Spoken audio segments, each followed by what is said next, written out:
ఓం హ్రీం భువనేశ్వర్యై నమః. ఓం హ్రీం భువనేశ్వర్యై నమః. ఓం హ్రీం భువనేశ్వర్యై నమః. ఓం హ్రీం భువనేశ్వర్యై నమః. ఓం హ్రీం భువనేశ్వర్యై నమః. ఇవి బీజాక్షరము, హ్రీం బీజాక్షరము, పంచదశి మంత్రంలో ఉన్నటువంటి ప్రధానమైనటువంటి బీజాక్షరం. ఈ బీజాక్షరం హ్రీం. హ్రీం అనేటువంటి బీజాక్షరం మనల్ని ఆ శ్రీ సూక్తుల్లో ఉన్న బిందువు దగ్గరికి తీసుకుని వెళుతుంది. బిందువు అంటే అర్థం ఏమిటనమాట? శివశక్త్యాయుక్తో అని అర్థం అనమాట. శివశక్తులు కలిసినటువంటి రూపమైనటువంటి అమ్మవారి యొక్క రూపానికి ఆ హ్రీం అనేటువంటి బీజాక్షరం మనల్ని తీసుకొని వెళుతుంది. అక్కడికి శ్రీచక్రంలో ఉన్నటువంటి బిందువు దగ్గరకు మనల్ని తీసుకొని వెళుతుంది. కాబట్టి అక్కడ బిందువులో ఉన్నటువంటి అమ్మవారిని దర్శనం చేసుకుంటాము. ఇది దీనిలో ఈ బీజాక్షరంలో ఉన్నటువంటి రహస్యమైనది. అమ్మవారిని ఎప్పుడైతే దర్శనం చేసుకుంటామో అప్పుడు మనకు సమస్తమైనటువంటి కర్మపాశములు కానీ ఏవైనా సరే అన్నీ నశిస్తాయి. అంతా శుభకరము, శుభప్రదాలు జరుగుతాయి. ఇది హ్రీం బీజాక్షరం యొక్క పంచదశలో ఉన్నటువంటి హ్రీం బీజాక్షరం యొక్క మహాత్మ్యము ఇది.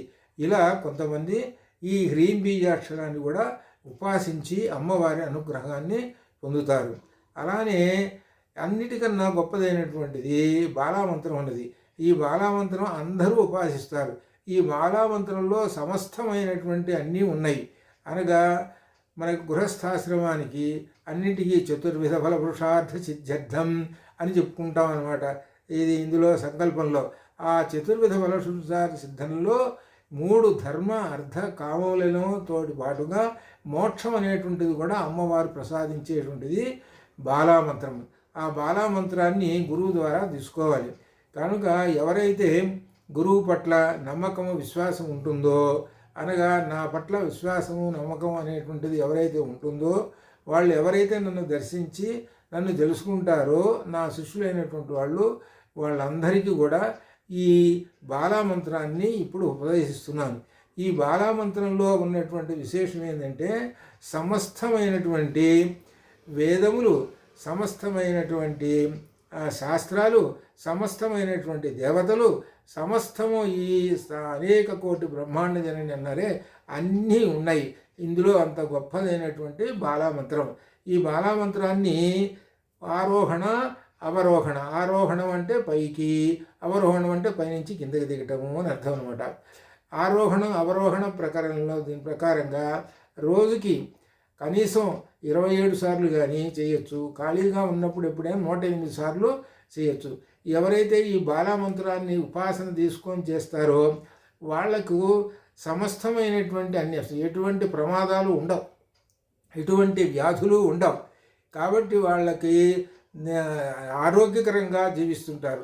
మహానుభావులు, పండితులు ఈ రోజు వరకు కూడా మీరు చూస్తున్నారు టీవీలో ఉన్నటువంటి పండితులు, వాళ్ళందరూ కూడా బాలామంత్ర ఉపాసకులు వాళ్ళందరూ.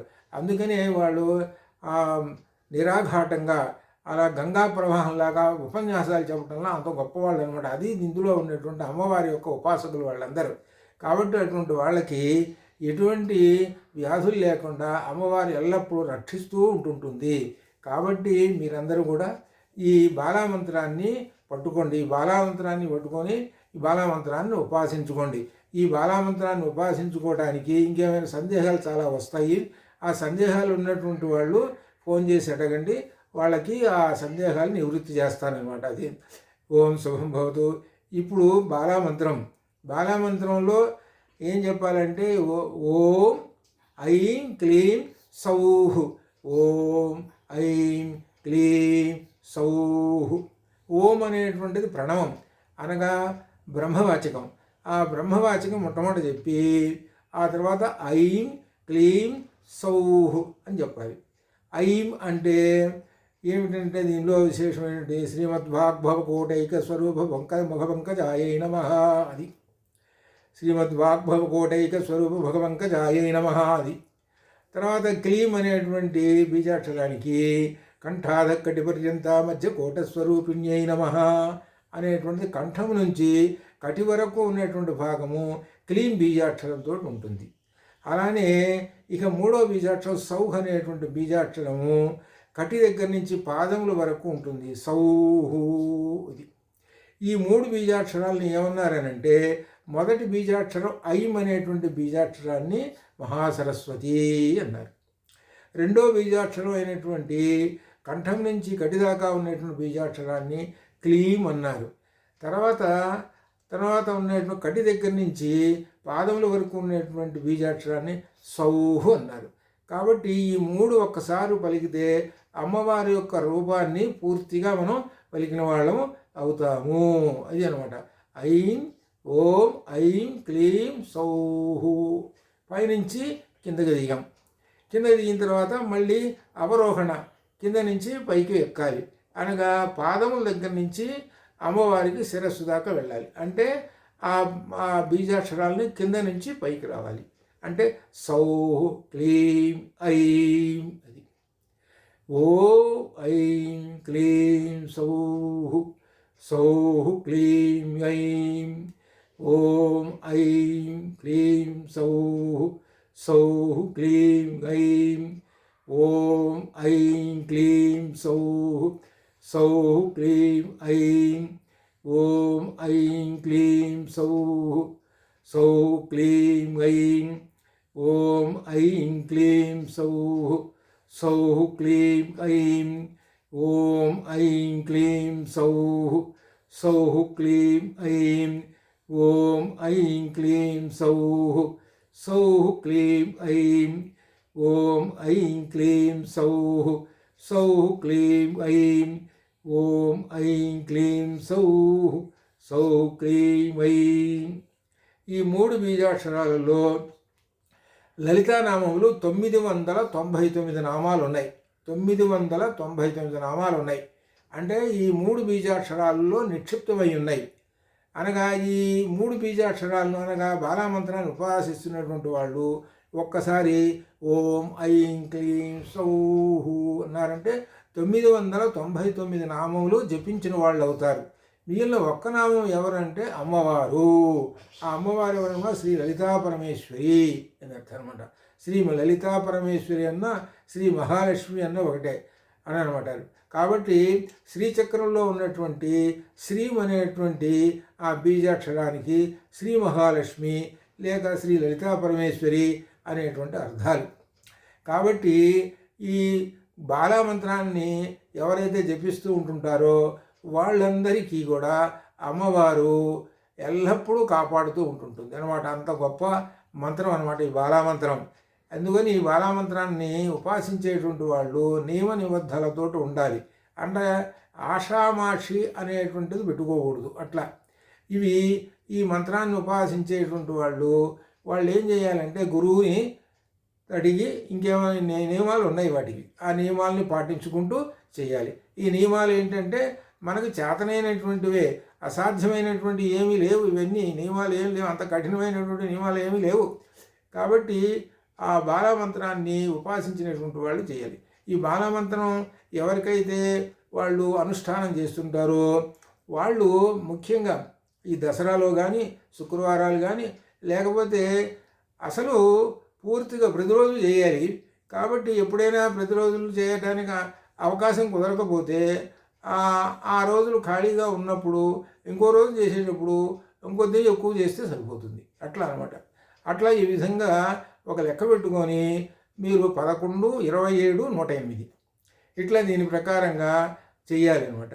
ఈ బాలమంత్రాన్ని చేసేటప్పుడు ముఖ్యంగా టిఫిన్ చేయకూడదు, అన్నం తినకూడదు. అనగా ఉదయం చేయాలి. సరే తర్వాత మళ్ళీ రాత్రి 7 అనగా ఎంటీ స్టమక్ మీద చేయాలన్నమాట. అట్లా అనమాట. అది అట్లా అనమాట. అంతేగాని ఈ శుభ్రంగా తిని శుభ్రంగా అనేటువంటిది ఇట్లా మాత్రం ఎప్పుడు పెట్టుకోకూడదు. అలా పెట్టుకోవటం వల్ల ఏమవుతుందనంటే చాలా ప్రమాదాలు వస్తాయి, అనారోగ్యాలు కలుగుతాయి. ముఖ్యంగా అనారోగ్యం కలుగుతుంది. బీజాక్షరాన్ని ఉపాసించేటప్పుడు నియమ నిబంధనలతోటి ఉపాసించాలి, లేకపోతే అనారోగ్యాలు వస్తాయి. అందువలన అందరూ ఈ బాలామంత్రాన్ని ఆరోహణము అవరోహణంతో రోజు చేసుకోండి. తర్వాత ఎప్పుడైనా తీరిక లేకపోతే ఇంకొంచెం ఎక్కువ చేసుకోండి, ఏం పర్వాలేదు. ఇందులో ఉన్నటువంటి గొప్ప విశేషము ఈ బాలామంత్రమే 999 నామములు. ఈ బాలామంత్రమే శ్యామలాదండకం. శ్యామలాదండకం ఈ బాలామంత్రంతో నిక్షిప్తమైనది అనమాట. బాలామంత్రంతో నిక్షిప్తమైనది అనమాట. అట్లా అనమాట. ఈ విధంగా ఐం బీజంలో ముఖ్యంగా సరస్వతీమాత యొక్క అనుగ్రహం వస్తుంది. తర్వాత క్లీం బీజంలో లక్ష్మీదేవి యొక్క అనుగ్రహం వస్తుంది. సౌహ్ బీజంలోనేమో పార్వతీ అమ్మవారి యొక్క అనుగ్రహం వస్తుంది. అనగా ముగ్గురు యొక్క అనుగ్రహాలు ఉంటేనే కానీ మనం నడవలేము. శక్తి ఉండాలి, తర్వాత ఆర్థికమైనటువంటి ధనము ఉండాలి. అలానే ఈ రెండు ఉన్నా కానీ మనకు జ్ఞానం అనేటువంటిది ఉండాలి. జ్ఞానం అనేది ఉన్నప్పుడే మనకు మంచి చెడు తెలుస్తుంది, ఎలా నడవాలనో తెలుస్తుంటుంది. ఆ జ్ఞానం ఇచ్చేటువంటిది మహాసరస్వతి. కాబట్టి ఈ ముగ్గురు దేవతలు, ఆ అమ్మవారు మహాసరస్వతి, మహాలక్ష్మి, మహాకాళి, వీళ్ళ ముగ్గురు ఎక్కడ ఉన్నారు శ్రీచక్రంలో? త్రికోణాంతర దీపిక త్రికోణాంబాయై నమ, త్రికోణాంబాయై నమ, త్రికోణాంతర దీపికాయై నమ. ఆ త్రికోణాంబాయై నమ. త్రికోణము, త్రికోణం అంటే 3 బిందువులు ఉంటాయి. ఆ 3 బిందువుల్లో పై బిందువేమో మహాసరస్వతి, ఇటు ఎడమవైపు ఉన్న బిందువేమో మహాలక్ష్మి, కుడివైపు ఉన్నటువంటి బిందువే మహాకాళి. మహాకాళి అని అంటే పార్వతీమాతని ఎలా అయినా సరే, ఎట్లా అనమాట. ఈ 3 బిందువులు, ఈ 3 బిందువుల మీదనే కలిపితే ఈ 3 భుజాలు ఏర్పడతాయి. 3 భుజాల మీద సమస్తమైనటువంటి దేవతలు, సమస్తమైనటువంటి శాస్త్రాలు, తరాలే వేదాలు, శాస్త్రాలు, సమస్త దేవతలు అందరూ ఈ త్రికోణంలోనే ఉన్నారు.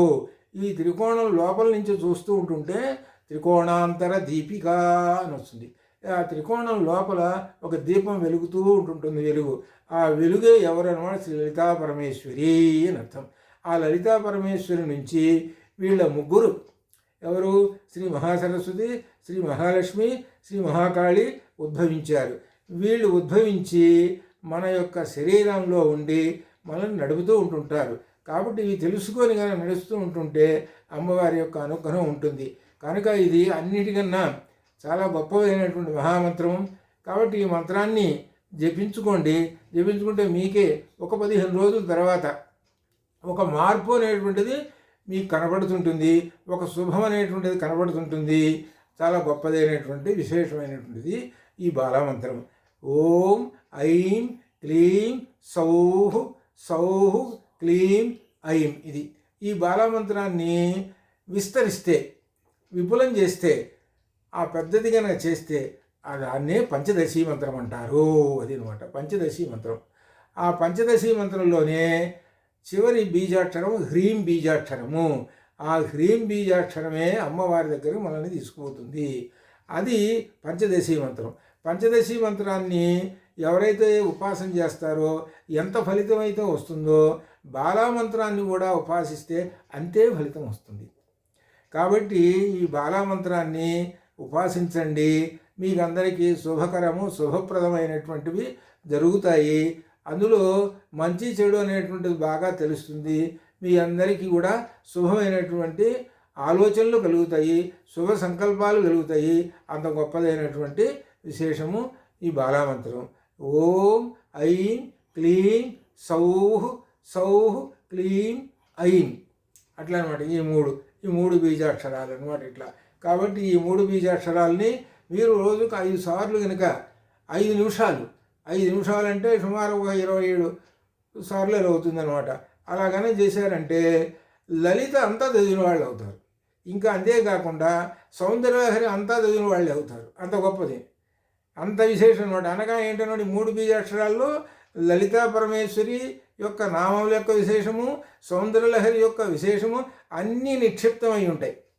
అట్లని లలిత చదవకుండా ఉండకండి, అలా అని సౌందర్యలహరి చదవకుండా ఉండకండి. అనగనక అవి మామూలుగా పారాయణ చేసుకుంటే అవి మామూలే.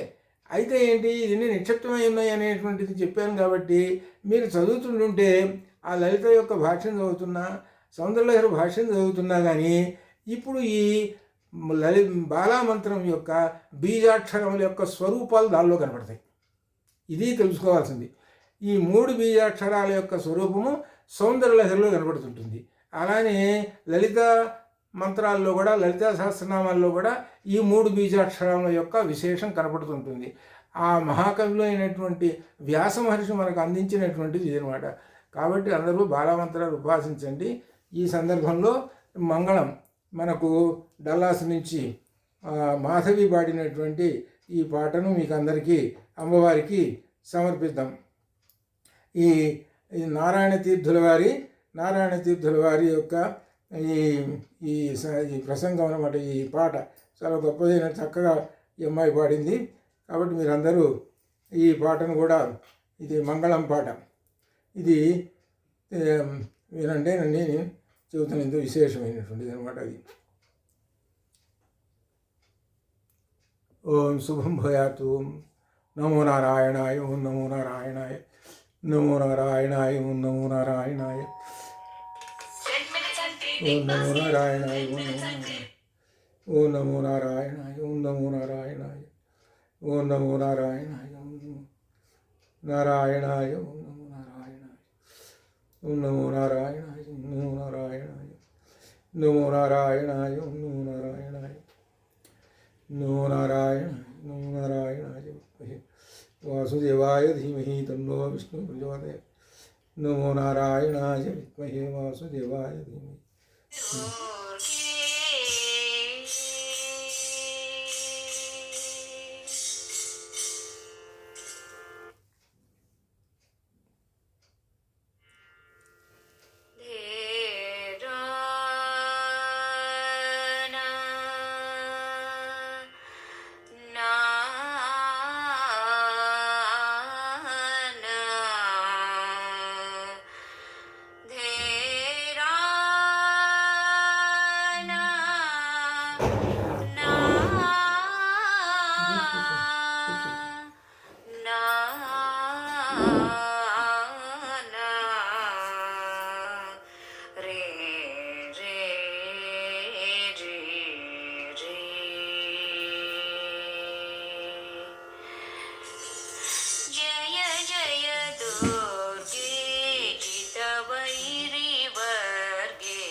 अनुदयलय सच्चिदानन्दलतिके अनुदयलय सच्चिदानन्दलतिके आलोलमणिमय ताटङ्कधनिके अनुदयलय सच्चिदानन्दलतिके आलोलमणिमय ताटङ्कधनिके नरनारी रूपादि कार्यसाधनिके नानारूपादि कार्यसाधनिके नारायणतीर्थ